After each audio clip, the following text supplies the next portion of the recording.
Records of the Unknown, Operation Latency, contains horror elements that may be disturbing to some listeners. Listener discretion is advised.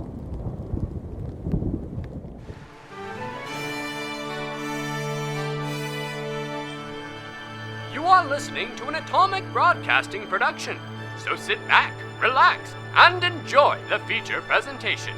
And remember, do your part, such as like, comment, rate, and don't forget to tell a friend to tune in for an Atomic Time.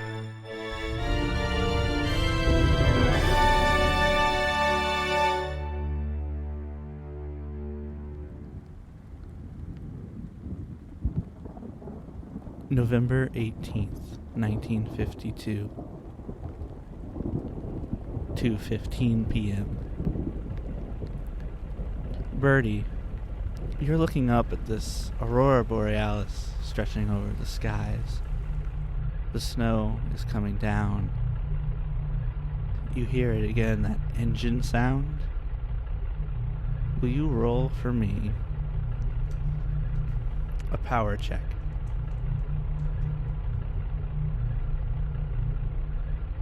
That would be a 74 over 50.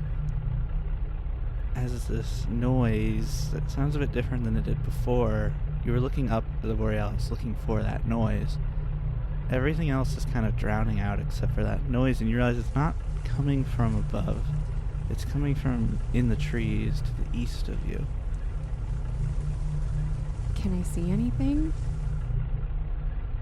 You don't see much just looking there at the moment. It feels like the trees are a little too thick from where you're standing. I'm gonna walk over there. Or, head that direction. And we'll switch over to Corporal Adams. Adams. Yes? You're standing there, frozen. You can see Birdie, but you can't see up where she's looking. She has a strange look on her face suddenly and starts walking away from you. We roll a sanity check, first of all. Sure. For being frozen in this area. Mm-hmm.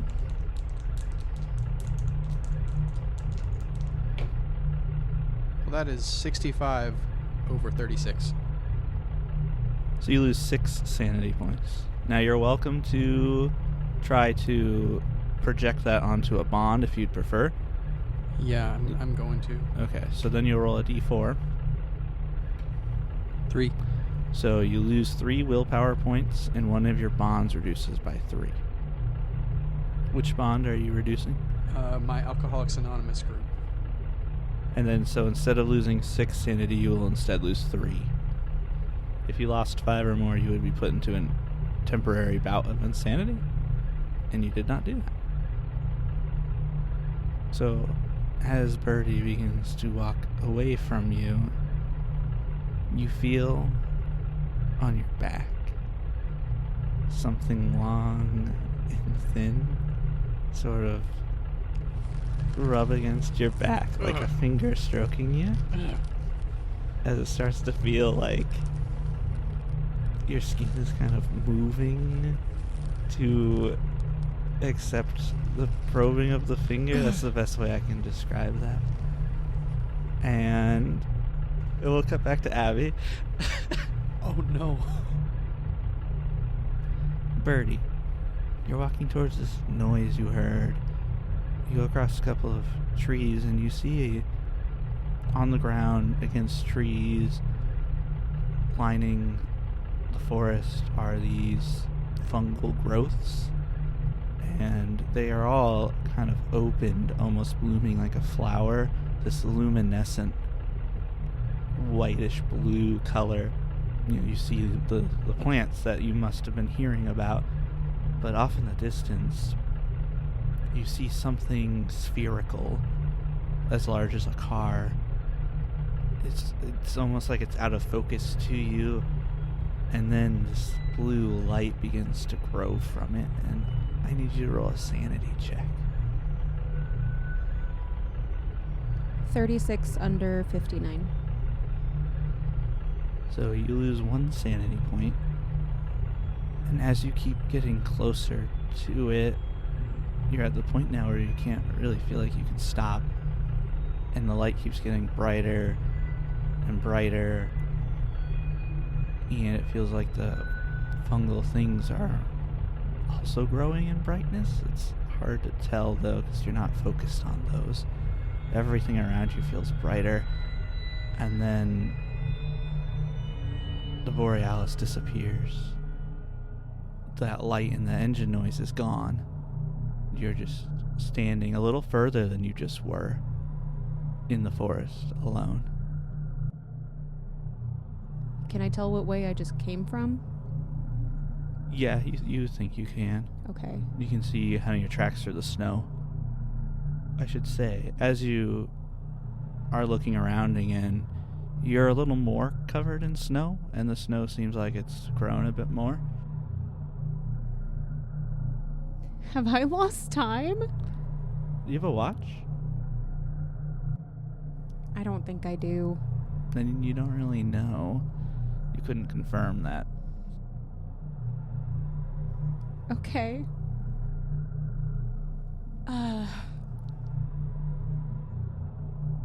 Are the fungal plants still there? Yes.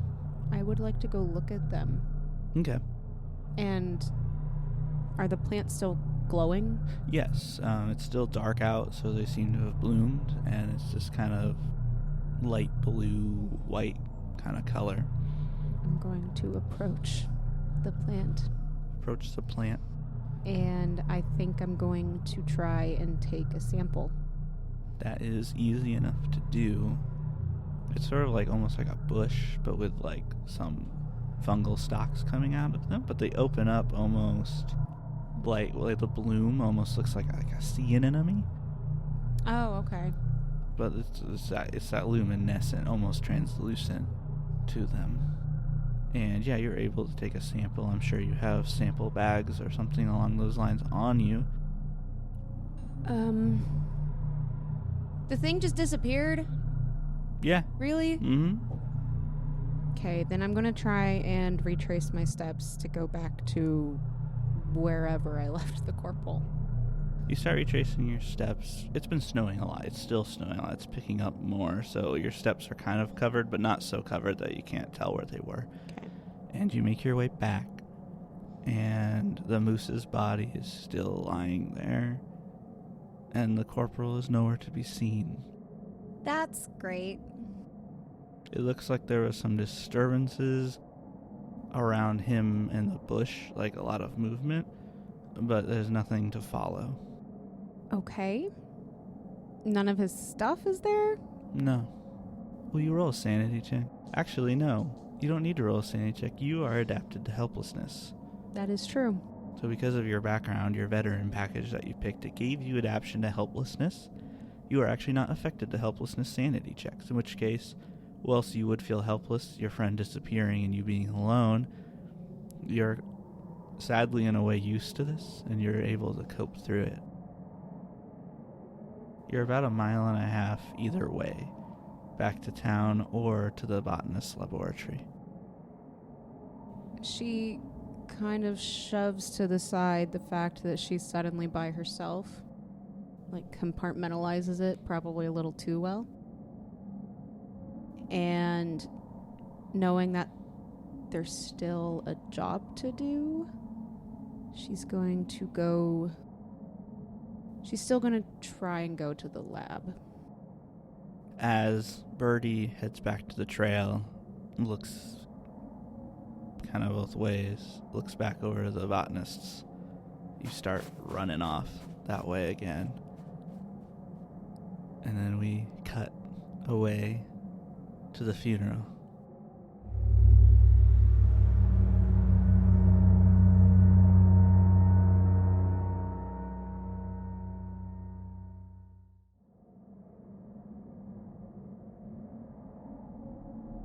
Dr. Steele.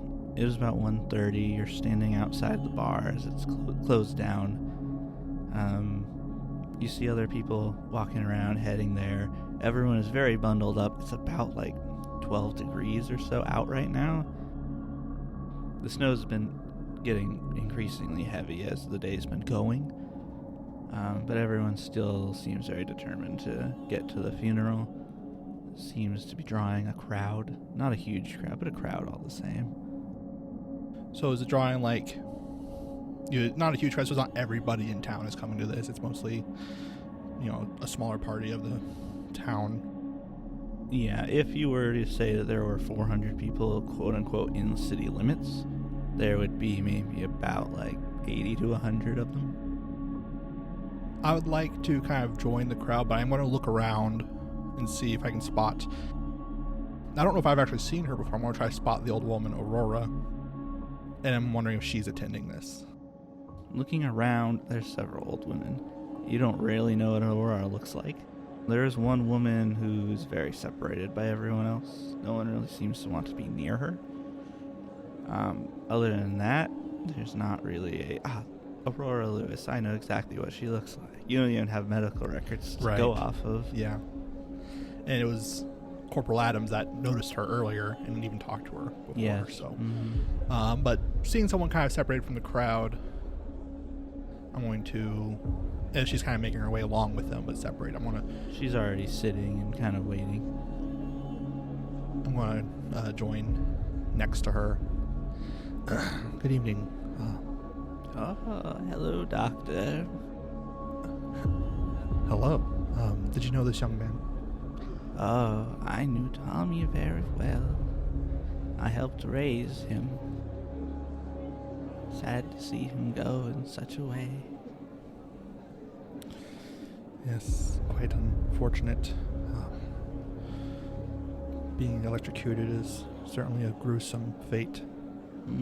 Yes.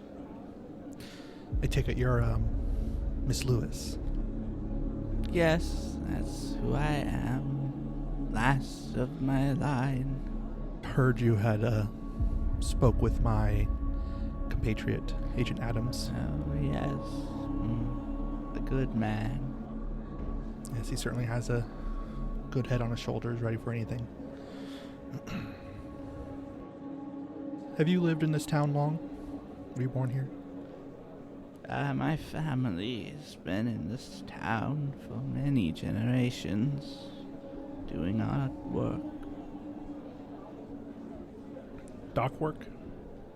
Oh, no, nothing like that, nothing so crude. Interesting. And did you carry on this family tradition as well? As was my job, yes. Interesting. A man of science like yourself is not one to understand. Oh, I generally try to explain things as rationally as I know how, but some things are hard to comprehend. Some things we are not meant to comprehend. If I may not be so crude to ask, what was your fondest memory of Tommy?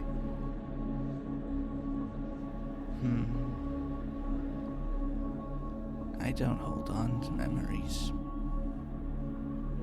They are not worth having. Merely I understood that he brought me joy and was a sweet man.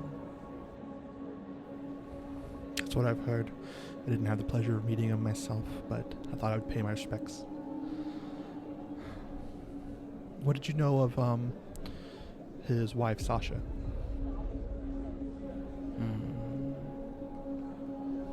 She was a special woman. When she was with us. It's worthy of remembrance. May I ask, how do you sleep at night? When I do sleep, I sleep quite well. Even with the things you know? Oh, it brings me quite good comfort to have work to do and to wait for. But what about you, Doctor?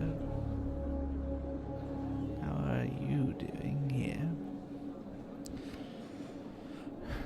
Oh, I've only been here a night, and I feel I was able to get some rest at least, but it's certainly things we've seen are unnerving, but I'm curious to know what you've seen since you've been here so long. It is not for you to know. You're not who I speak to. At least not right now. Is such an honor something to be earned, or just something when the time is right? I'm not one to know how to say or what to say. At this point, you hear a vehicle pulling in. It looks like a modified, military troop transport.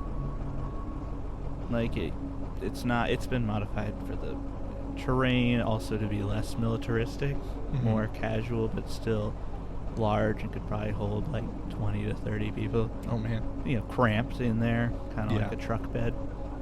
And about 12 or so people get out and start coming over for the funeral. Do I see anyone in particular that's driving the transport? One guy hops out of the driver's seat. Just the guy, nothing notable really. Well, again, from a distance, everyone's bundled up because of the cold. If you got right up to someone, you could probably recognize some look to them. I should say this old woman is not very bundled. She's wearing clothes and heavier clothes, but not to the extent everyone else is. Yeah, she's not completely wrapped. Right. Interesting. The people are getting out of this transport. I was thinking of it as the hearse, and they're getting a coffin. There is no coffin, it's just a big group of people. Yes. I have an idea that these might be the people from the mining company. And they're still just gathering. It's not like it's starting right away. Yeah, it's getting kind of closer. You can see Peter moving around. These people who just came out they don't go around greeting everyone. They kind of find a spot for themselves and file in. Stay silent, pay respects, yeah. If you don't mind, Miss Lewis, I would like to speak with you, but later. I think I would like to go meet a particular gentleman over here. And I'll approach the truck. I'm trying to think if it's not the driver, whoever looks like they're in charge, perhaps. They don't look like just common worker, I guess, if there's someone like that. Now approach the driver. Good evening. Guten Tag. How are you? Guten Tag. I'm doing all right. I'm new to this town, just kind of trying to meet more people. That is nice. You just kind of gather up the folks around to attend. Oh no, we just came over from our home to see Tommy's funeral. That's right, of course. From your home, is this all your family? I kind of gesture towards the large group of people. He just kind of laughs. Family, I suppose you could call us that now. We are not necessarily all related, but we moved up here a few years ago. Are you from a neighboring town? Is there somewhere else close by? Most of us have moved from Germany towards the beginning of the war, and we came here to seek, what's the word? Sanctuary. I was about to say, I think sanctuary would fit well. Yes. Well, there are several of us displaced here living together. We are men of science, not of war and hate. Really? Men of science yourself? Well, I am Dr. Steele. Oh, a doctor. Yes. I'm here on business as well. But I'm curious if men of science, do you just make your way out here in the town, or is there anything in particular you're looking at? Oh, well, and then another guy kind of elbows him and motions to the front stage, and he's like, perhaps we can speak more, Herr Doctor, a bit later. Of course, Johann. Yes, it's time. I'll speak with you soon. Yeah, would be good. And I will make my way to sit next to Miss Lewis if there's still an open spot by her. She's actually not there anymore. Interesting. I will take her seat. I'll keep it warm for her.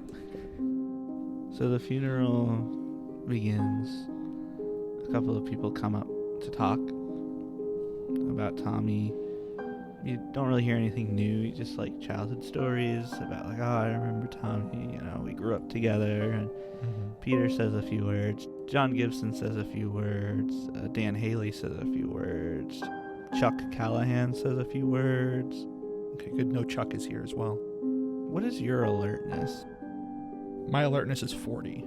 You want to roll alertness for me? Of course. 98. Oh Yeah. my goodness. Okay. So as the funeral goes on and on, about 15 minutes into it, so around 2:15, the sun's starting to set. It's starting to get really dark. This is about 2 hours before the estimated time that this was supposed to take place. As it's getting dark, it starts to get bright again, as this large aurora borealis covers the town. Everyone's kind of like a little like kind of looking up, getting distracted a bit by everything, but they're trying to focus on the funeral. As you're looking around, there's one woman off by herself. She's probably in her like early 40s. Would you roll human intelligence?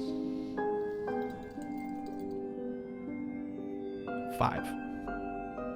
She's looking at the funeral processions with like contempt. Is the best way you could put it. She doesn't seem happy about anything. Almost mad. Interesting. Yeah, I don't recognize her. No, Oh. you do not know her.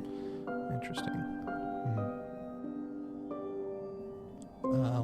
Everyone's still kind of sitting quietly for it. For right now, yeah. I'm very curious, but out of social commitment, I will sit and stay. I will hopefully, like, if I could notice her before, I'll hopefully try and clock if she starts wandering away or anything. But About another 15 minutes go by, and they bury the body, and the funeral kind of comes to a formal end. So then people kind of start talking with each other. Okay. I will get up, look around. Imagine Aurora Lewis is still not around. No. And if she's still there, I will try to approach the Yeah. woman on the outskirts.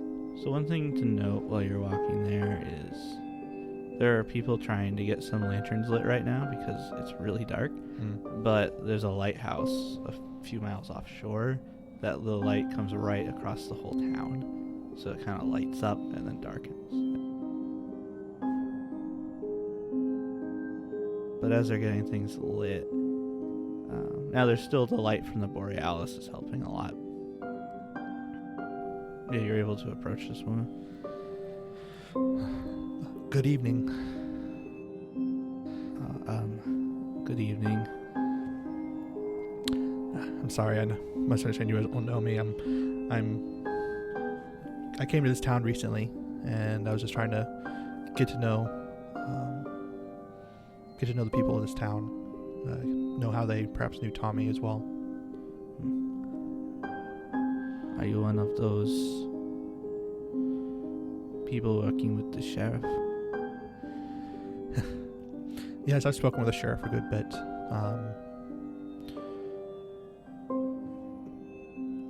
I just figured it'd be respectful to attend and pay our respects to Tommy and the town as well. By the looks of it, they lost a cherished member of this town today. Sorry, don't mean to be so informal. I'm Dr. Steele. Nice to meet you. I'm Valerie Novikov. Valerie, nice to meet you. Did you know Tommy personally? I've known him a bit. I knew that wife of his more. You knew Sasha a good bit. Oh, interesting. Yes, we were cousins. I've heard, of course, from the townspeople that you kind of help run the butchery here, do some hunting. Yes, I've had to learn a lot since Nikolai's passing. My condolences. I've heard from Dr. Kent that he had a heart attack. So they say.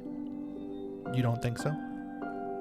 Nikolai would not have succumbed to such a thing, nor would he have been out there where he was found by himself, outside of town, in the cold.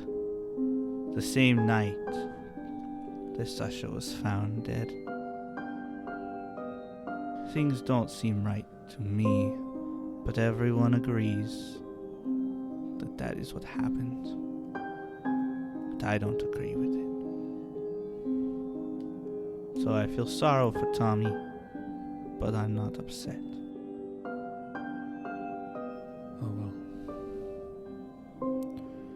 I'm sure Tommy had much love for Sasha. I don't doubt it. Happening the same night, though, that's devastating. Do you suspect foul play? I do not know what to suspect. I just don't feel like it's right. They rushed it too fast. Didn't feel like they asked questions. I certainly want here to try and ask questions, hopefully make some things right. I hope you're able to help answer my questions. Kind of looking around, making sure that I guess no one's listening too closely.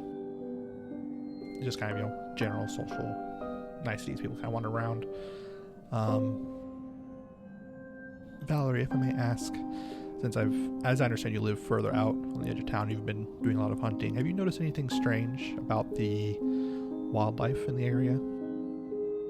Nothing new. Nothing too odd.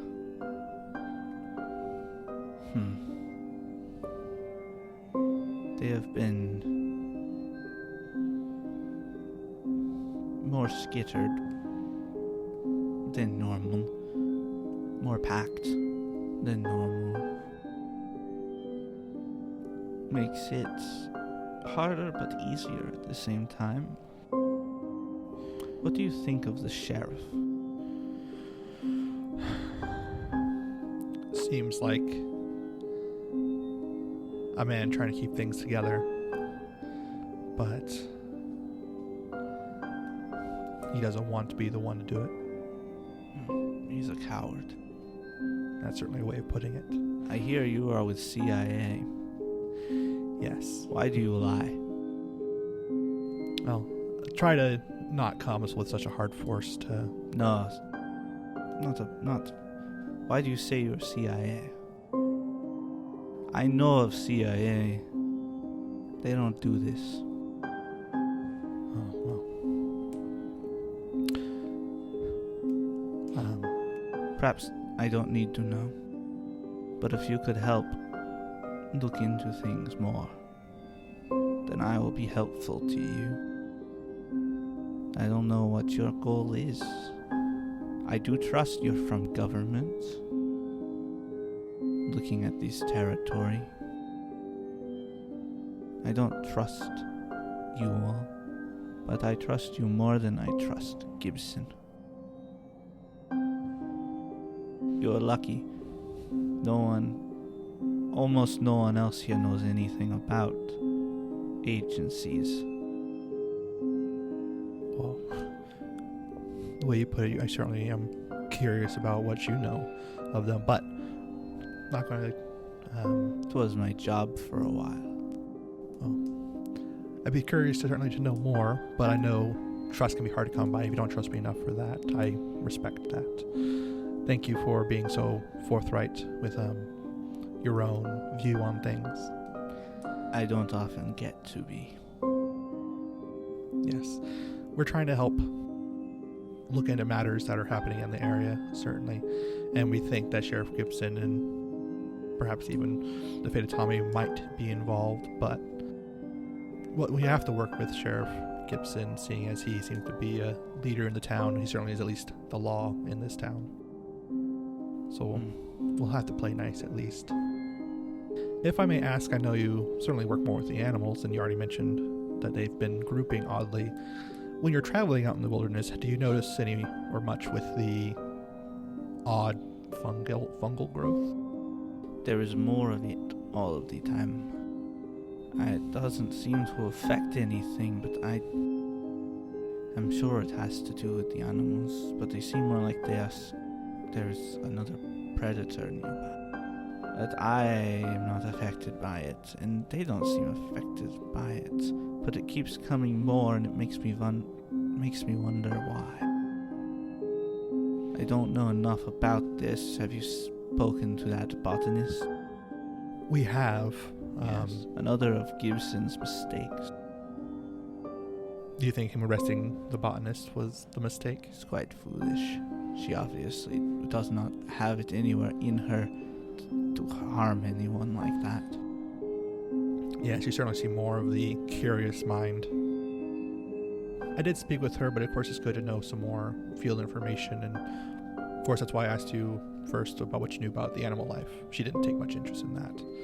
I'm curious if perhaps you've noticed anything living off the land more than she does.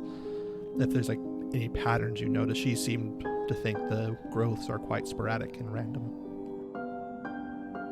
Perhaps I do not pay enough attention to them, but I would agree with that assessment. It's okay. Just seemed to appear out of nowhere. At least I've not come near town yet, but I could be wrong. Like I said, the plants are not what I'm aiming for when I'm out. But the animals don't seem too fond of the plants. Not that they avoid the plants, but it's not natural, not right, not a part of the economy. Yeah, certainly something new, something unexpected. Thank you for the information. I am curious, since from my understanding of what I've learned is that you've lived in the area for quite some time, actually. Yes. What do you make of Peter Kent? The doctor? Yes. He's good. He helped take care of us when we need it. But I think he knows something about my husband. When I speak to him, how he acts. But I could be wrong. Could be about something else. Maybe I don't understand. Seems almost guilty sometimes. Yes. From what I've gathered, he seems to be perhaps in an emotional state. I mean, he doesn't show it, but from what I gathered, loss of a friend and the loss of his father would be hard to go through. He mentioned that his mother was never really in the picture. I never saw her. Not when I was here. His father was a stern man. Good, but no bedside manner. Yes. I certainly appreciate your time and being so forthright. Before too many people of the town disperse, I feel like I have a few more questions around. But as you say that, there's a scream coming from the dock as someone goes, "Oh my gosh!" I glance at Valerie, see how she reacts. She quickly looks over. And I will make my way there as fast as I can on my cane. Since no one else is here around, yes, I'm using my cane. As you get over there, you see washing up on the shore with lots of blood everywhere. The wake, the water coming up is blood red. And the first thing you notice is a hand with its fingers look like they've been popped. The skin is all loose and flabby. As blood is pouring out of them, and you see the body of Henriette Bunsen. And we fade to black.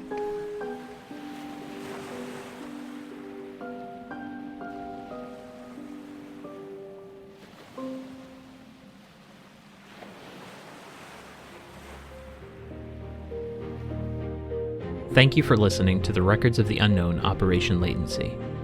Records of the Unknown is an Atomic Broadcasting production. Delta Green is copyright of Arc Dreams Publishing. Operation Latency is not published or endorsed by Arc Dreams Publishing and is an original module created and run by Samuel Sarver. Our players are Nolan as Dr. Sylvester Steele, Abby as Bernadette Birdie Bellamy, and Harrel as Corporal Alexander Adams. Music in the show is from Monument Studios, as well as various artists. If you enjoy the show, be sure to subscribe or follow the Atomic Broadcasting Network on your favorite listening platform. If you want to stay in touch, you can follow us on our socials listed in the description. Join the community in our Discord server to be notified of future uploads and join in on the conversation of what's to come. Don't forget to like, comment, and tell a friend. And as always, have an atomic time.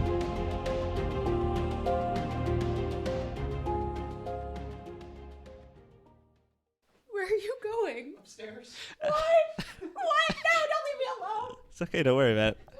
Why is he leaving? Don't worry about it. I'm worried. I wouldn't worry, Abby. Too much. I'm very worried.